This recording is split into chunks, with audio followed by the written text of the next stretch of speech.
Од 17 ноември официјално започна со работа новиот трговски центар Лиса во населба Ново Лисиче на површина од 4200 метри квадратни.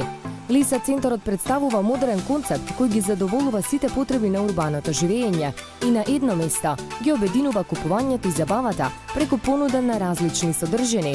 Центарот располага и со сопствен подземен паркинг простор за 50 места. Во центарот Лиса, покрај добро познатите членови на семејството Тинекс, како Супер Тинекс Маркет, Космо Дрогерија, Ресторан Дейли, Тинекс To Go и Тинекс Home, се наоѓа и најновиот член на семејството, игротеката Big Bang, како и други продавници, со кои се нуди комплетна услуга и понуда за посетителите. По повод отварањето на центарот Лиса, беа организирани голем број на промоции, акции, наградни игри и други промотивни активности за посетителите, кои ќе продолжат и во периодот кој следува. Овој трговски комплекс представува инвестиција вредна над 4 милиони евра, а со неговото отворање беа обезбедени над 100 нови работни места. Трговскиот центар Лиса преку своите содржини ќе придонесе за подобрување на квалитетот на животот за граѓаните на општина Аеродром и околните населби. Посетете го ново отворениот трговски центар Лиса.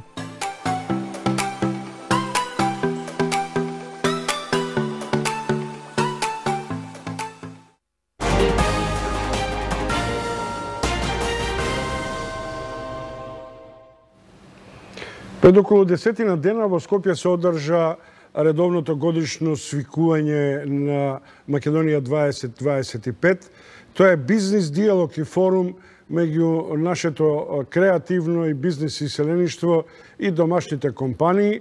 Овој пат, меѓу другото, тема беше и развојот на IT индустријата во светот и во Македонија, која е една од брзо растечките и во Македонија.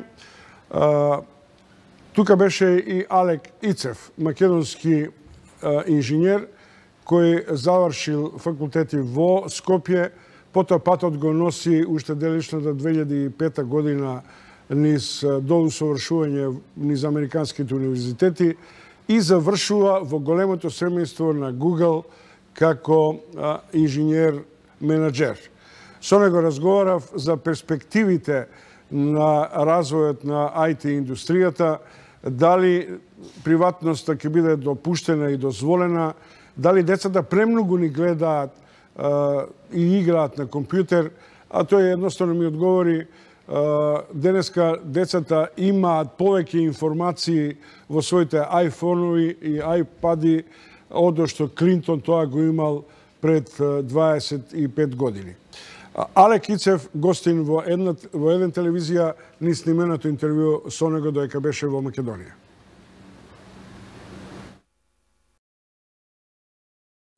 Па веќе во Америка сме 17 години со сопругата, така да знаете како, денеска е светот глобално село. И локацијата е некогаш може да биде и да се дуплира или да се триплира. Јас се чувствувам како граѓанин на светот, се чувствувам дома и во Америка, се чувствувам дома и тука. Нормално тука сум пораснат, тука кога ги завршив моите средношколски денови и моето факултетско додипломски студии, така да се чувствувам како и македонец и американец после толку време. Алек, како стигнавте до Google? Кој ве одбра? Како ве селектираат? Како сега од позицијата на менаџер, инженер во Google, вие ги одбирате своите соработници? Кој е тој систем на просејување и на одбор на талент, искуство и знаење? Така.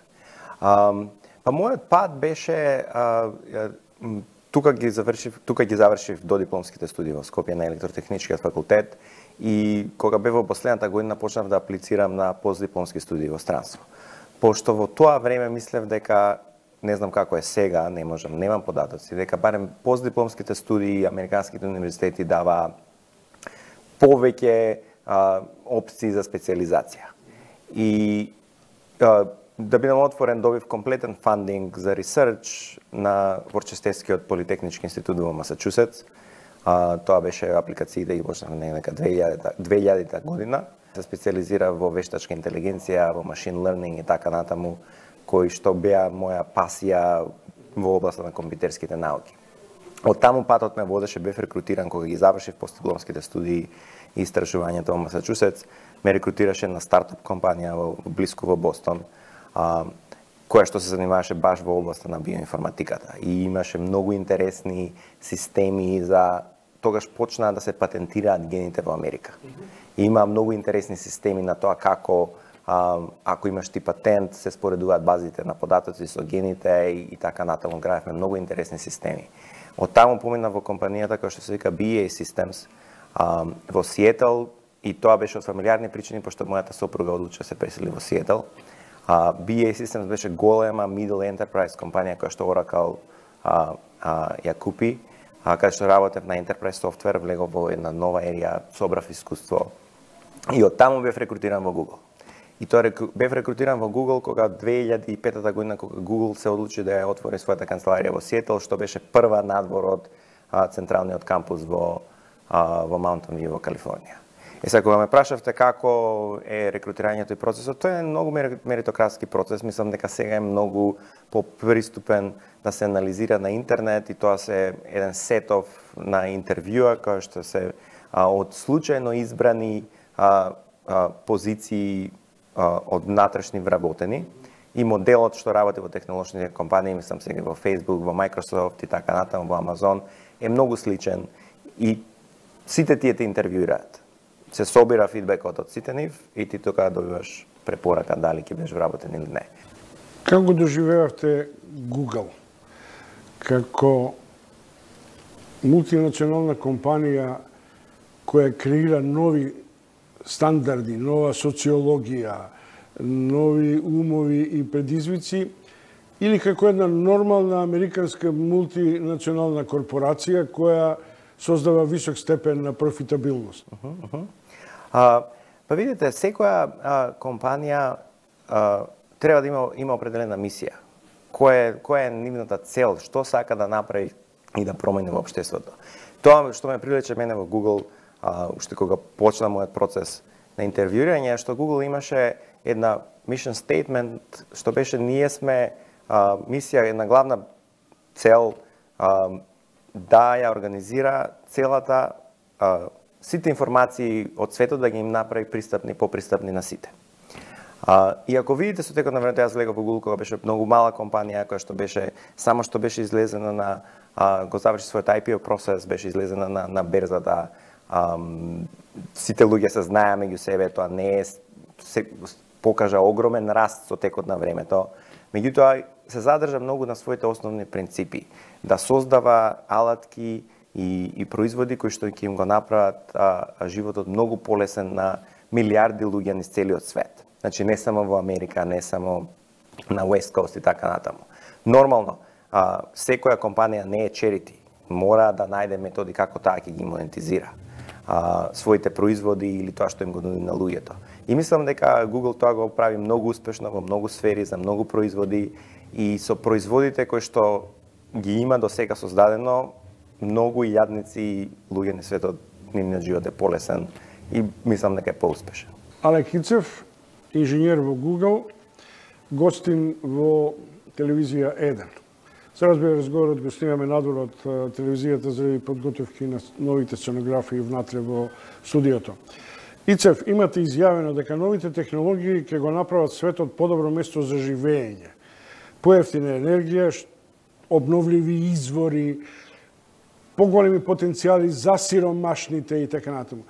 Тоа е таа страна која не води во наредната декада и 2 децении кои ни престојат, во кој веројатно ова битка на сиромаштво на дух и сиромаштво на материјални и парични средства би можела да биде супремирана на одреден начин.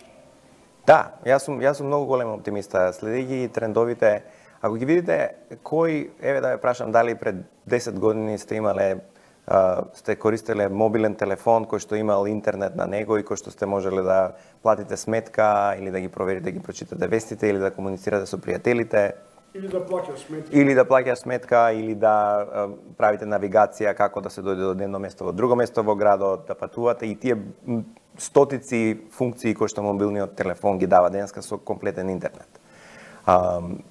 Интересно е дека пошто еве првиот iPhone искочи со full capability на интернет 2006 година, што тоа се 12 години. Денеска има пенетрација на телефоните во 3 милиарди луѓе ги има. Така, кога ќе видиме колку е животот сменен во последните 10 години само од таа функција, треба да бидеме оптимисти како ќе се смени во последните 10 години. И сега ќе се анализираат капацитетите на мобилни телефони денеска е капацитетот што сте го имале вие на вашиот голем десктоп компјутер што бил пред 10 години. Направете нанапред мислење кој ќе бидат тие во тој девајс што е денеска, кој ќе бидат тие сите функции што ќе може да ги реализира. Или функциите сега што ги реализира тој девајс, колку ќе може да станат помали и да му помогнат на пример на човечкото тело, да ги мери сите сензори, да ги мери сите податоци од крвта, да го мери притисокот. Така, јас очекувам дека огромен прогрес ќе се направи во медицината. Во едно интервју велите дека 4 распространите и најопасни болести може да бидат не само детектирани, туку можеби и лекувани според методите на новата технологија. Има огромни инвестиции на тоа како да се развијат системите за рана детекција. Пошто еве да земеме било која, например, болест, таа не се појавува например во понеделник се разбудувам и на сега имам рак. Така, сите тестови што се за детектирање на болести имаат некој трешхолд, некоја граница која што ако премина дали во крвната слика и анализата и така натаму, или на рентгенот, каде што се сликаат органите, каде што ќе приметат докторите, ова е веќе сигнал на рак. Сега, како со сите тестови и со анализа на податоци да се градат системи како порано да се детектираат болести. И ќе видите дека сега тоа се сите генетски анализи со способноста да се земе ДНК од човекот, дека многу тие се поврзани со генетски предиспозиции, со сите сигнали што може да се читаат од човековото тело и секоја болест да почне прво да се детектира што е можно порано и порано. Пошто како што знаете, секоја болест има поголема веројатност да се третира и да се излечи ако е фатена многу порано. Ако е рак од 4-та или 3-та фаза, тога е веќе терминално, меѓутоа ако е рак од 1-ва фаза, многу ракови се повеќе полесно се лечат. Велите, најдоброто време е пред нас и во таа прилика во интервју кој го читав, го цитирате Мари Андерсен, софтверот го јаде светот. И веројатно ќе има време во кое ќе мора да се реформира и реафирмира трансферот на сите гранки и индустрии. Да, и комплетно се согласувам со тоа.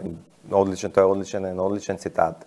И како што гледате е еден тренд кој го опфаќа светот се повеќе и повеќе. И тоа е многу битно, многу сум чест што сум ваш гостин тука во Македонија, во Скопје, да го пренесам и на вашите слушатели, на луѓето од бизнисот тука што размислуваат, што ги растат своите фирми, како стратегиски да инвестираат. Тоа е една есенцијална функција. Е огромна трансформација што се случува на Западот и тоа се случува во секоја индустрија. Дали се случува во болниците, дали се случува во банките, дали се случува во земјоделството. Не е тоа веќе проблем на самите технолошки компании што произведуваат технолошки продукти. Затоа што самиот софтвер станува критичен за сите функции на бизнисот. Фирмите што ќе се трансформираат во таа насока ќе успеат да одат напред, фирмите што нема да се трансформираат, нема да станат конкурентни. Еве да ви кажам еден конкретен пример. Да кажеме 2 приватни болници, така? Сега зборевме во претходно во муабетот како да се гради софтвер што порано ќе детектира определена болест. И еве на пример сега имаше многу интересни ги читав примерата на машин learning за детекција на breast cancer, на ракот на дојката. И софтверот дојде до тој степен, пошто анализира 100.000 слики од breast cancer пациенти низ целиот свет, и во моментот кој ќе му ставиш слика, он има научено која е разликата помеѓу нормална здрава града и нездрава и ја прави детекцијата автоматски. Една болница има таков систем, другата болница има доктор кој што треба да гледа слики, да кажеме 15-20 минути. Едната болница докторот носи одлука врз база на системот за 1 минута, другиот му треба 20 минути. Колку пациенти во денот треба да влезат, кој ќе го мултиплицирате ако тоа го правите за повеќе болести, детекции и така натаму во системот, едната болница ќе биде конкурентна, другата нема да биде конкурентна. Да одиме во земјоделството, така, фармата која што има сензори кои ќе детектира влажноста на почвата, колку врне просечно денови и која што ќе програмира кога е најдобро да се наводнува, колку да се става семе и така натаму. Врз база, а другата фарма тоа го прави рачно, па го запишува, па го планира. Овде како го прави компјутерот и системот, овде како го прави човекот. Која фарма ќе победи? Можеме да одиме од сектор во сектор да го анализираме тоа, меѓутоа е една огромна трансформација која што се случува и мојот е повик до македонските фирми да размислуваат повеќе на тоа, да учат и да гледат каде да трендови. Вие сте дел од овој невладин think tank систем собран околу Македонија 2025, кој во последните 5-6 години донесе еминентни говорници, репрезенти на бизнисот, IT технологиите и така натаму. Како е вашиот впечаток по последната средба во Скопје околу потенцијалите на македонската IT индустрија? Дотолку повеќе што таа важи за многу пропулзивна, експандивна, прилично собира околу себе креативни сили и така натаму. Се развива и овој американски модел, да речем условно на стартап, мали, микро средини кои почнуваат иновативно да се поврзуваат и така натаму. Дали им недостига и што е линкот со светските технологии и со светските знаења? Да ви кажам отворено, јас сум многу импресиониран по тоа што го видам во Скопје. На самитот јас ја помагам организацијата Македонија 2025. Тоа е една организација која што е non-profit, non-governmental, која што се составена од еминентни и успешни македонци од диаспората со завидна бизнис и стручна кариера и од успешни македонци што се тука, што действуваат и што оперираат во Република Македонија. И една од целта на организациите како да ги промовираат тие македонски лидери во бизнисот кои што создаваат вредност тука и ја продаваат надвор. Покрај тоа да се промовираат луѓето што доаѓаат и инвестираат тука. Имав можност да комуницирам и да се сретнам, имав панел со дечки кои што имаат тука многу добри фирми во Македонија, кои што можеби не се познати на национално ниво во Републиката и така натаму, пошто мислам дека тука публицитетот го јадат малку погрешни теми и тоа што многу ми се допаѓа самитот како ивент и тоа што го слушнав од луѓето, што им даваат на луѓето перспектива да слушнат за едни други македонци кои што може не се звезди, меѓутоа кои што создаваат вредност од тука, кои што ја продаваат надвор, кои што се борат со сите европски и светски фирми на тие пазари, кои што вработуваат многу луѓе тука, кои што сакаат да ги шират тимовите тука и да продаваат надвор. И да ви кажам право дека сум позитивно импресиониран. Колку се образувани, колку ги следат светските трендови, колку добро работат и колку добро го пробиваат пазарот надвор. И тие се тие фирми кои што не се многу и тие лидери на кои што Македонија треба да им даде шанса да ги мултиплицира, да ги отвори нивните шанси, да ги слуша што им треба, затоа што тие се тие што ќе луѓе што ќе го водат прогресот на Македонија, особено во технолошкиот сектор. Вие доаѓате условно од диаспората и како што гледате воопшто не ве прашувам за политичките теми како ќе го одбраниме името, зашто диаспората е емоционално стресена. Дали вие сте знакот дека Македонија од мала средина, оптоварена со балканскиот синдром дека е само доволна, ќе излеземе со нова диоптрија на светот, на компјутерските вештини, на новите технологии и така натаму. И така на таков начин, дури македонската диаспора ќе мора да гледа на Македонија како место во глобалното село. Да, видите, мислам дека тука е главната поента како да се најдат преку било кои организации и организирани методи на действување, да се најдат конструктивните начини како македонската диаспора да им помогне на македонските бизниси. Пошто тоа е со своите врски, со конекции, со действување, со делење на знаење, со тренирање на македонските лидери, со едукација надвор, со поврзување. Тој прогрес на македонските фирми што се тука ќе влече државата напред. Пошто најголемиот пријател на Македонија треба да бидат македонците на надвор, што може да помогне. Исто врските во државите што ги градат понатаму, пошто тие се најискрените пријатели и да ги градат пријателите на Македонија широм светот. Не ми се чини дека стануваме помалку заробеници и асоцијални типови. При што, например, дури и децата и внуците ни се заробеници во кои сосема е известно дека веќе не ни слушаат, не ни гледаат, освен на својот iPhone, iPad и од дури и тоа што го учат, не го учат, туку сублимати бараат преку Google и интернет. Тоа е добро или лоша страна? Па видите, јас мислам дека уметноста е во границата.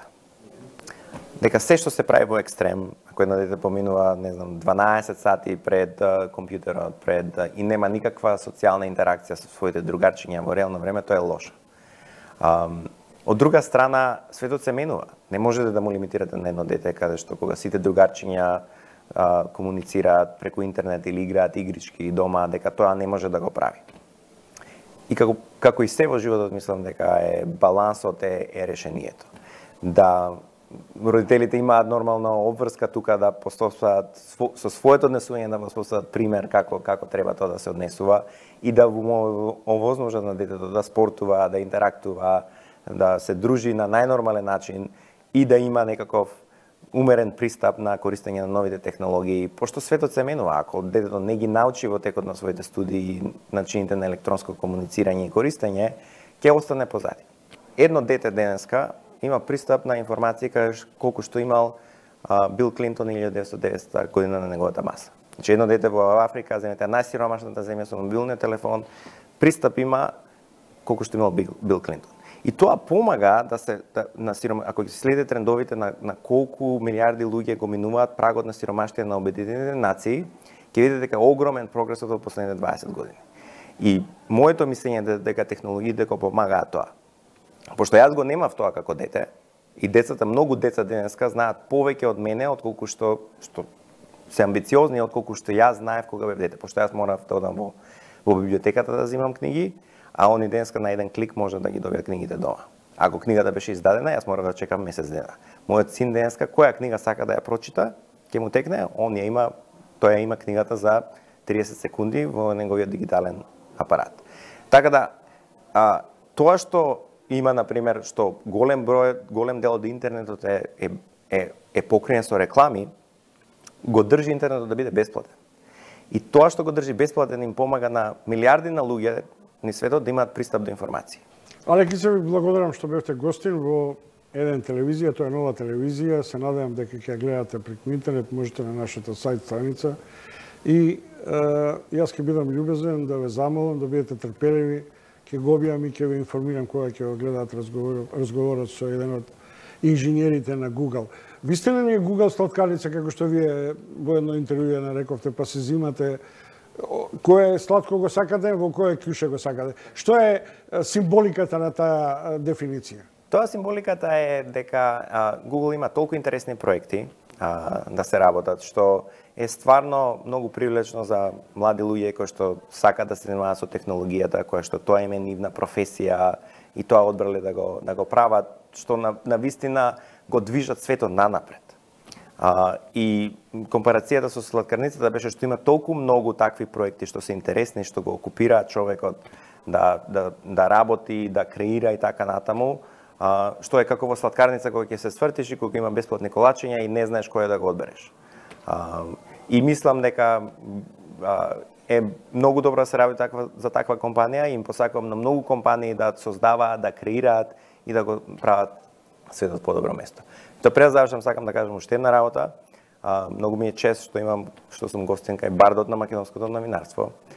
Иако сум пораснат долго време во Соединетите американски држави, во времето кога растев, ги памтев и ги следев вашите емисии и сум едноставно импресиониран од квалитетот на вашите емисии, на вашето длабоко знаење за многу теми, глобални теми. Така да благодарам за поканата. Имав еден учител, викаше 95% е наука, 5% е талент. Јас се придржувам до тоа правило. И уште еднаш ви благодарам што бевте гостин и се надевам дека во некоја друга прилика ќе разговараме за македонските придобивки во развојот на новите технологии и IT индустријата. Фала многу.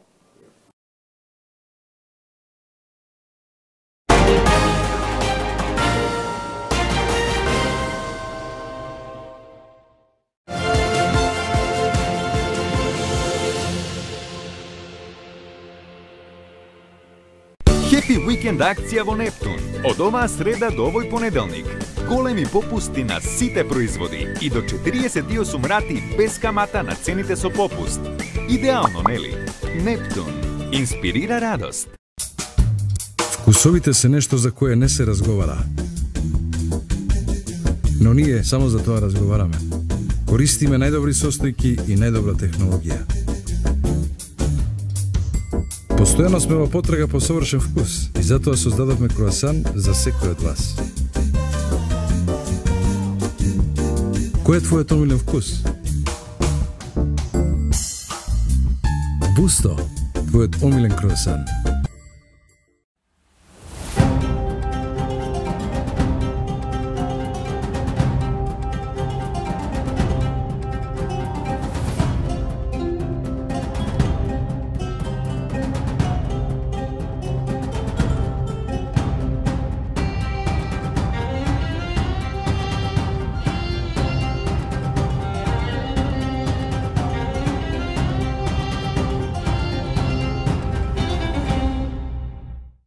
Од 17 ноември, нов Супер Тинекс во трговскиот центар Лиса, во населба Ново Лисиче. Не пропуштајте ги ексклузивните акции и промоции кои ги подготвивме само за вас. Шпагети паста Зара 500 грама, 1+1 подарок, 50 денари плюс 50 поени. Маслиново масло Монини 500 мл, 1+1 подарок, 299 денари плюс 100 поени. Чоколадо Милка 270 грама плюс подарок чоколадо 100 грама, 159 денари плюс 200 поени. Газирана вода Кожувчанка литар и половина плюс подарок негазирана вода изворска 19 денари плюс 30 поени на вашата поен плюс картичка. Со уште повеќе акции и промоции во текот на целата недела. Се гледаме во Супер Тинекс центар Лиса.